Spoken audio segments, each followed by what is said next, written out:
Hello বন্ধুরা, আজকে করমচা চুরি করতে গেলাম সঙ্গপঙ্গদের নিয়ে, তাও আবার ভূতের বাড়িতে।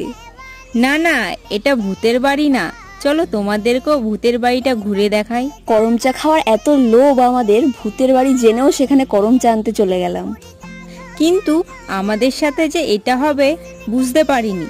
বেশ আনন্দেই করমচাগুলো নিচ্ছিলাম, কিন্তু হঠাৎ এমন একটা আওয়াজ শুনতে পেলাম যে ওখানে থাকার সাহস আর কারোই হলো না আমাদের। হাতে যে কটা করমচা ছিল সেগুলো নিয়েই ছুটতে লাগলাম। কয়েকটা করমচা তো আমরা ওখানেই ফেলে চলে এসেছি। মিনি ব্লগে তো এত কিছু শেয়ার করা যায় না, তাই পরে অন্য কোনো ভিডিওতে তোমাদের পুরো বিষয়টা শেয়ার করব। সাহস করে গিয়ে তো করমচাগুলো নিয়ে আসলাম, এবার মাখা করব।